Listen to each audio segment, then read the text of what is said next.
राहायचा. लग्न होतं बहिणीचं, पत्रिका द्यायला आला, अग्रहाचं निमंत्रण दिलं. मी म्हटलं अरे अशा वातावरणात लग्न काढलंय.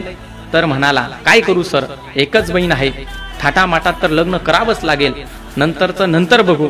त्यानं मला नंतर लग्नाचे फोटो पाठवले आणि मी जाऊ शकलो नाही म्हणून थोडी नाराजीही व्यक्त केली. त्याच्या 4-5व्या दिवसानंतर पुतण्याला घेऊन आला. ताप होता म्हणून औषधं घेऊन गेला. जाताना म्हणाला घरात सगळ्यांनाच ताप आहे, लग्नात धावपळ झाली ना. मी म्हणालो अरे तपासून घे.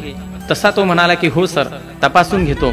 त्यानंतर 4-5 दिवसांनी व्हेंटिलेटरचा बेड मिळेल का यासाठी चौकशी करायला जरा घाबरलेला भेदरलेला आवाजात त्याचा फोन आला. मी म्हटलं का रे काय झालं.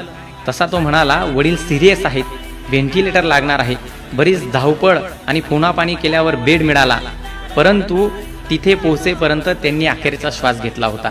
बरं दुसऱ्या हॉस्पिटलला त्याची आई ॲडमिट, तिला ही बातमी कळू द्यायची नव्हती. परस्पर सगळे सोपस्कार उरकले. वडिलांना अग्निडाग देऊन आईकडं हॉस्पिटलला पोहोचला. तिथं डॉक्टरांनी रेमडेसिवीर लावायला सांगितलं. ते लावेपर्यंत घरून पाहुण्यांचा फोन आला की त्यांना रक्ताची उलटी झाली म्हणून. त्यांना ॲडमिट करेपर्यंत नुकतंच लग्न झालेल्या बहिणीचा फोन आला. ती आणि तिचे सासरचे सगळे लोक पॉझिटिव्ह आले म्हणून. तिच्या सासूला तर ICU मध्ये ॲडमिट केलंय. मध्यरात्री भेटायला गेलो त्याला, तेव्हा तो एकटाच दगडावर बसलेला होता. मला पाहून रडायला लागला.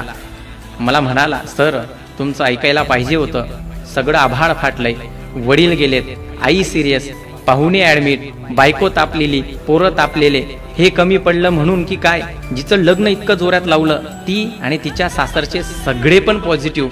आता तिकडं पण जावं लागणार सर. त्याला धीर द्यावा म्हणून त्याला हात लावला तर तोही तापलेला. त्याला म्हटलं अरे तुझी तपासणी. तो म्हणाला सर धावपळ करणारा मी एकटा शिल्लक आहे, मी तपासत बसलो तर यांना कोण पाहिल. ज्यांच्यासाठी रात्री अपरात्री मदतीला धावून जायचो त्याच कुणीच नाहीत, जवळ कुणीच फिरकत नाही. बघितलं ना सर एकटाच बसलोय. तितक्याच मधून बोलवणं आलं म्हणून तो धावतच मध्ये गेला. आईला व्हेंटिलेटर लागेल म्हटला. आज तर तेही कुठं शिल्लक नव्हता. जळगाव, नंदुरबार, नाशिकला फोन लावलेत पण कुठंच मिळाला नाही. तशी बातमी कळाली की औरंगाबादला एक आहे.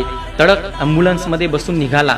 नंतर 2 ते 3 दिवस त्याचा मोबाईल बंद आला आणि दुर्दैवानं कानावर बातमी पडली की औरंगाबादवरून बहिणीच्या सासरवाडीला जाताना त्याचा अपघात झाला आणि रस्त्यावरच तडफडून त्याचा मृत्यू झाला. त्याचं असं अचानक जाणं खूप जिव्हारी लागलंय आम्हा सगळ्यांना. आई बरी आहे, औरंगाबादला व्हेंटिलेटरवर तिची तब्येत स्टेबल आहे. नवरा आणि एकुलता एक मुलगा मात्र तिनं गमावलाय, पण तिला हे अजून माहितीच नाही.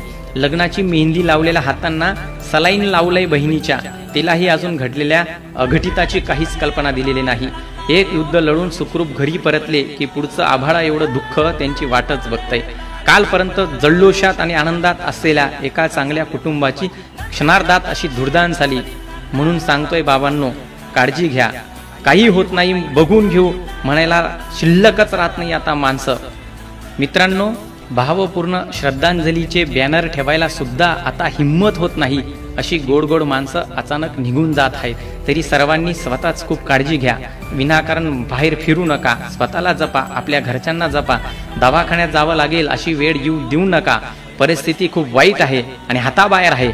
फक्त पैसा नाही म्हणून माणूस कमी पडत होता दवाखान्यात, परंतु आज दवाखान्यात जागा नाही म्हणून खूप पैसा असून सुद्धा पैशाची कवडीमोल किंमत आहे. तरी सुद्धा आपापली वैयक्तिक कार्य असो की धार्मिक कार्य असो, काळजी घेऊनच करा. जिवंत राहिलो तर यापुढेही कार्य करू. जान आहे तो जहान आहे. म्हणूनच सांगतो मित्रांनो, सध्या तरी दुसऱ्याच्या लग्नाला जाऊ नका, गर्दी करू नका. दुसऱ्याच्या लग्नाला जाल, मरण ओढून घ्याल. प्रेत यात्रेला जाल, तुमची ही प्रेत यात्रा निघू शकेल. परिणामी बायका विधवा होतील, मुलं अनाथ होतील, संसाराची राख रांगोळी होईल. म्हणून शहाणे व्हा. विषाची परीक्षा घेऊ नका, गर्दी करू नका, मास्क वापरा, विनाकारण बाहेर फिरणं टाळा. धन्यवाद.